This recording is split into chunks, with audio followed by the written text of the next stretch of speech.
we're going to discuss how to take blood pressure. So today we're going to do a lab. I'll have you watch the video and we'll go through the lab together in just a moment. So I have my material, I have the stethoscope, and you saw from the video how to put the stethoscope into your ears, and you listen to your patient's heartbeat with this end, make sure that it's on. And I also have my sphygmomanometer. So remember the sphygmomanometer? Sphygmo was actually one of our terms a couple of weeks ago, wasn't it? Sphygmo meaning pulse. So this is the blood pressure cuff. So this is what you would put around your patient's arm. You can see also that on the blood pressure cuff, there are these two tubes. Now it's really smart to let these two tubes run along the front part of the arm, the front part of the bicep brachii. It's easier to measure that way on your patient, so you'll have the two tubes along the front of the bicep brachii. These two tubes right here on the front of the arm. Alrighty. Also, there is the pump here that we use to pump up the, I can do this, y'all. I promise I can do this. We can pump up the cuff, make sure that it's closed first so that air goes into the cuff. Remember, righty-tighty, lefty-loosey. And when you're going to release the air from the cuff, you turn it gently to the left. And we'll take a look at some examples. And I think they showed you in the video also. And then the last thing on our sphygmomanometer is our gauge. So this is the gauge that we're going to measure your patient's blood pressure with. And this gauge, I'll show you a better image of it in just a moment, but for what I suggest for our patients, you guys, is just to make sure that you don't increase the blood pressure cuff any higher than 170. So you can see right about, oops, sorry about that, right about up here, this 170. Anything above that really inflates the cuff so high that it hurts. So, and you don't need to go above 170 anyways. So what I want to do is I want to go through the lab with you together. I'm going to minimize me, maybe. Hello. I'm going to minimize me. And I'm going to open up our, not that, you'll get those in just a moment. Where's my lab? All right, here. All righty. So this is the lab that that I really just wanted to do with you. It would have been a lot of fun to do this in class, but it is what it is. We just kind of go with the flow, don't we? All right, so let's go through this together. And what I'm going to have you do is after we do the lab, we walk through this together. I'll show you a couple of videos that'll give you some good hints on how to take your patient's blood pressure. And then I'll post questions that you can work on, and those will be uploaded on Schoology. Oops, I disappeared. All right, there I am. There I am. I don't know how to get rid of that, but I'll work on it.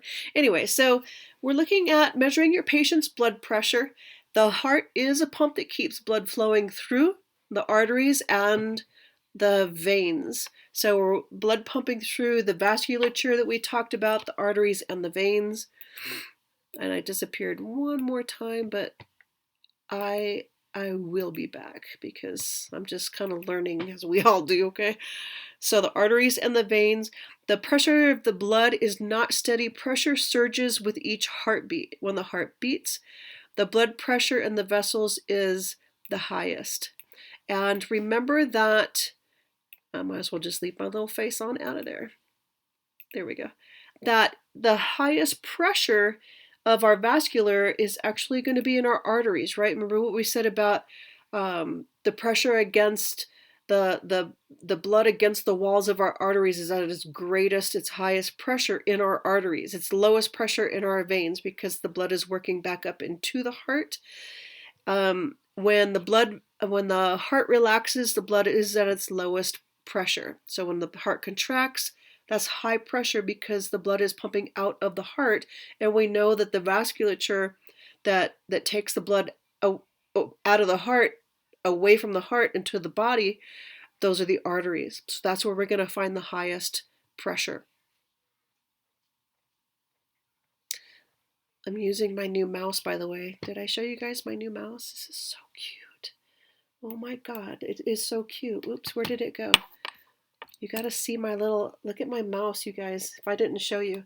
Isn't that cutie patootie? It's a Camaro. It's a little red Camaro. This is my mouse. I had to show you. That's my little Gordo. Anyways, alrighty, enough fooling around. All right, so there's a couple things that we need to know about blood pressure. Sometimes if our patient's blood pressure is too high, we call that hypertension. That is a very, very serious concern for your patient. So high blood pressure, let me try again. High blood pressure, this is also called hypertension. Very, very serious, that can affect all sorts of body organs. For example, the kidneys, the heart itself. You can have kidney failure, heart attacks, strokes, ruptured blood vessels. Very, very serious condition for your patient. I can do this. For your patient to have high blood pressure or hypertension. And remember what we said, y'all, about hypertension. That hypertension is it's a chronic issue of having your blood pressure being too high. Hypotension was chronic also. Forgiving, my dog is eating her dinner. But anyways, there you go. So let's take a look. So we have systolic pressure, diastolic pressure, and pulse. So remember what we said about systolic. And I keep saying remember because it's been a long, long time, right? So we said that systolic sounds like system. And that means that if we kind of back up a little bit, blood going into the system, that's referring to the heart contracting. And we were going to remember specifically that it is the ventricles contracting, because especially the left ventricle was the most important, the strongest part of the heart that's going to push blood out of the heart. That's a systolic pressure. The other is diastolic pressure. That is the heart relaxing. And then we'll take a little bit of a look at pulse, how to take our pulse, or a patient's pulse rather. All right, so our materials, I showed you the sphygmomanometer. There you go. I showed you the stethoscope. So taking blood pressure, examine the parts of the kit. I was going to have you guys work in pairs. It was such a fun lab. Examine the parts of the sphygmomanometer. Sphygmomanometer is a device used to measure blood pressure. Let's highlight that in yellow. Note that it consists of a cloth-covered rubber cuff with two objects attached to it by the rubber tubes. So remember where I said that the rubber tubes really, they work best on our patients, the rubber tubes. Remember I said they need to run along the top side of the bicep brachii. So those two tubes will run across the front part of your arm, basically, or your patient's arm. So those are the two rubber tubes. One of the tubes leads to the hand bulb. The other tube leads to the pressure gauge. The stethoscope also is needed to measure blood pressure. The position of the cuff, when you are going to take your patient's blood pressure, make sure that they are in the sitting position. And the best position of the arm is to have the arm extended a little bit, but the best position to have the arm in is that the palm is up, and try to have it as close to your patient's heart as possible. When I do this lab with my students, typically I have the person who's getting their blood pressure taken sitting in a chair and sitting in one of my desks, and they're resting their arm on the desk like this on the blood pressure cuff. I can do this so that you can see a little bit. The blood pressure cuff is right there. So the arm is kind of heart level. That gives you a pretty accurate reading. So be sure that the arm is the same level as the heart. The arm is the same level as the heart. Really, we'll try pink, see how that goes. Whether the person is sitting or lying down. Wrap the deflated cuff evenly and snugly around the upper arm so that the lower edge of the cuff is about an inch above the elbow. So it's just, excuse me, right above, just really surrounding the bicep brachii is a good place to place it. Before wrapping the cuff, locate the large artery near the hollow of the elbow.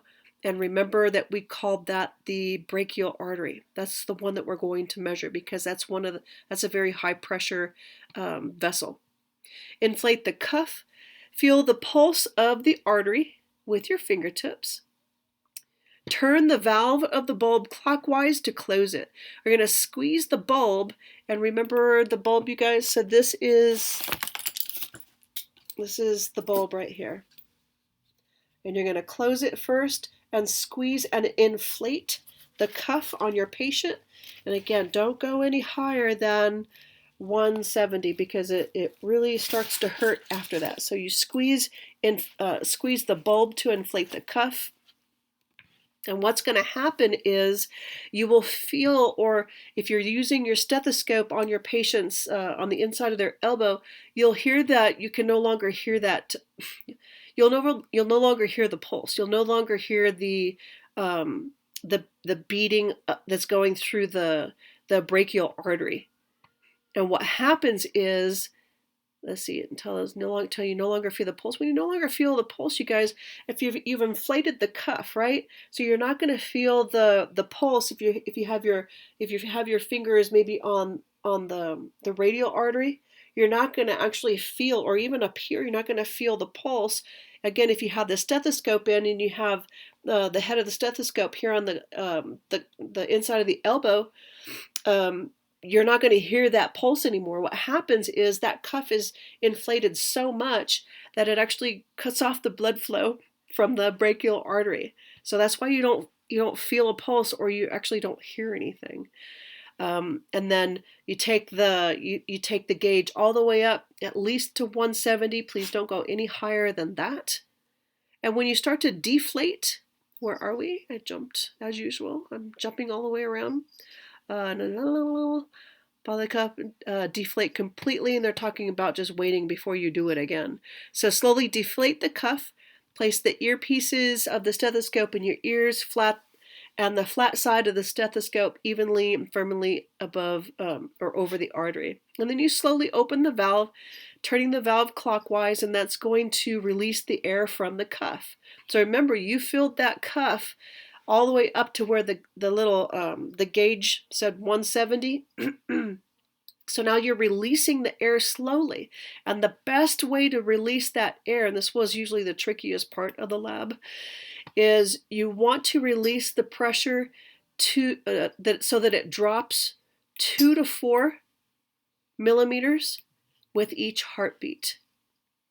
2 to 4 millimeters with each heartbeat. So it's a nice steady pace. And I'm going to show you some examples in just a minute so that you can kind of see what's going on. And I think you all should have watched the video by now. And you slowly release that. And what happens is you're going to, remember, you're not hearing a sound when the cuff is inflated. When it's at 170, it's inflated. Your patient's kind of squirming. It's like, okay. So you're not going to hear any sound, because remember what I said. You don't hear a sound because the brachial artery is basically cut off. So when you start to open that valve and you release the air in the cuff, what happens is at a certain point you will start to hear a beat. You'll start to hear the heart sound. We call that Korotkov sounds. Korotkov sounds. That's the actual heartbeat. The first heartbeat that you hear is actually the systolic pressure. That's the top number.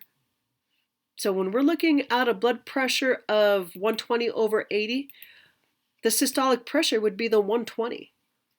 That is the very first sound that you hear. The second sound, so you'll hear, you kind of see, and you can see and hear the heartbeat. You'll hear the Korotkov sounds until the sounds actually just diminish and you don't hear the sound anymore. When you don't hear the sound of the heart beating anymore, that's called the diastolic pressure. That's the bottom number. So for example, if we have your patient has a blood pressure of 120/80, which is pretty normal. The systolic pressure is 120, and the diastolic pressure is 80. So again, what do these two terms mean? So this top number, systolic, that is the heart doing what? And I'm asking you like you're here with me. That's the heart contracting, right? This systolic pressure, the 120, is the heart contracting. And I told you specifically the ventricle is contracting, right? Especially the left ventricle. The diastolic pressure, that's the heart relaxing. That's the bottom number of your blood pressure reading. Cool beans. And then there was just a whole fun lab. Do make sure that I'm not going to read all of this to you. The questions, some of the questions in the lab will refer to the discussion. So do make sure that you read through this. But honestly, guys, this is everything that I just talked to you about. I do want to show you an up-close view of the gauge. And this is what it looks like. This is kind of cool, right? So the Korthoff sounds, that's the thumping of your heart makes a thumping sound. And you can actually see and hear that thumping sound on your gauge. There's the name of it right there, the sphygmomanometer. It's actually the gauge and the cuff, so this is kind of cool. The gauge is kind of cool in that you can see that there are numbers on it. And the large lines are actually in groups of really 10, right? So from here to here, this one's got to be 30, right? So 20, 30. The next large line is 40, and then 50, and then 60. And so on and so forth. And then the little tiny numbers, those actually go by twos. So the number, say for example, if we're looking at, well, let's take a look at where the dial is.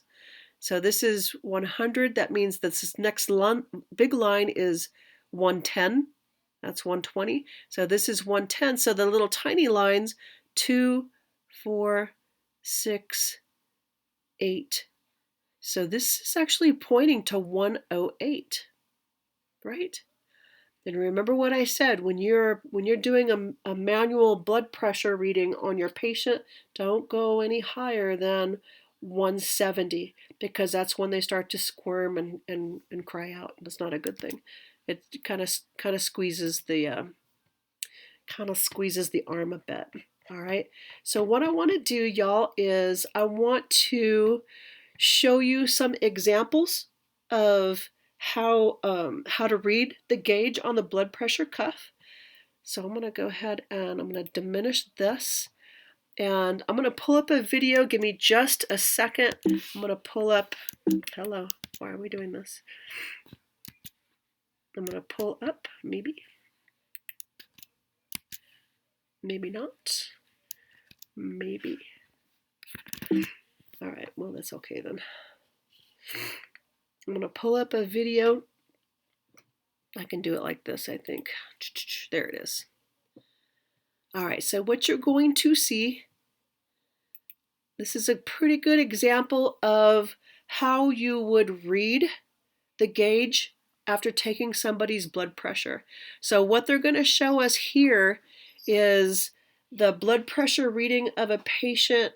Their blood pressure is 114 over 76.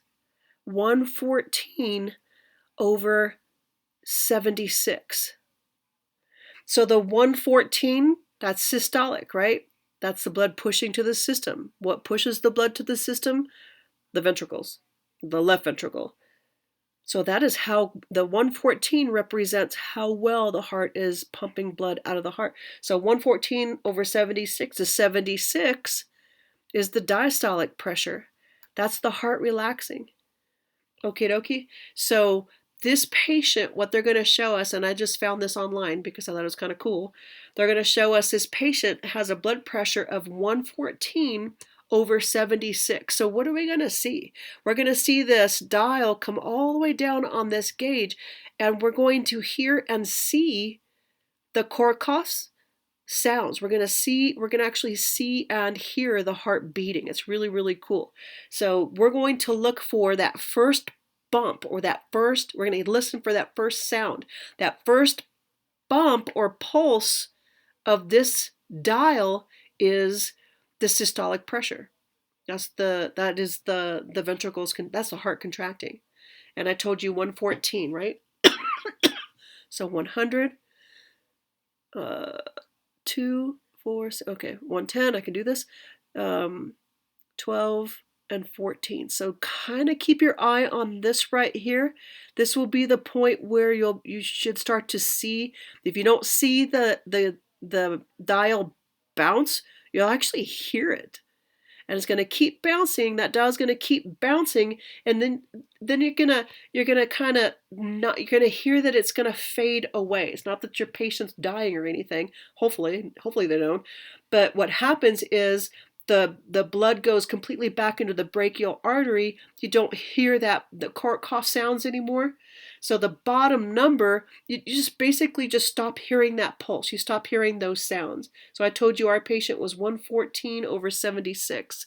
So you're going to start to hear that. So here's 70, right? 2, 4, 6. You're going to kind of hear and see how it just kind of fades away right about at this point. All right? So let's practice this one together. And we're looking for, obviously we would not know our patient's blood pressure, but this is just practice. And it's good to know how to do it manually. So let's take a look.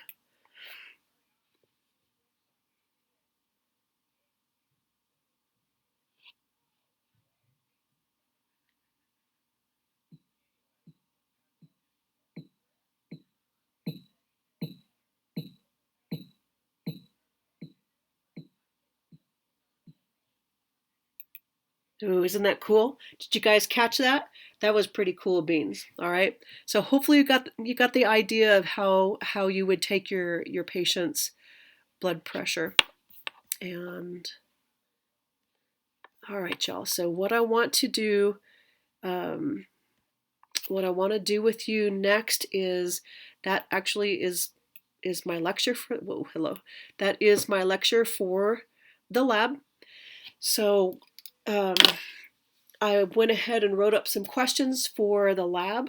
What I want you to do is I'll post the lab, answer the question to the lab, and upload your answers to Schoology. And I haven't decided when yet, but I'll let you know on Schoology, okay? So that's our blood pressure lab. I miss you guys, and I hope everybody's safe and sound, and I'll see you soon. Thanks, y'all.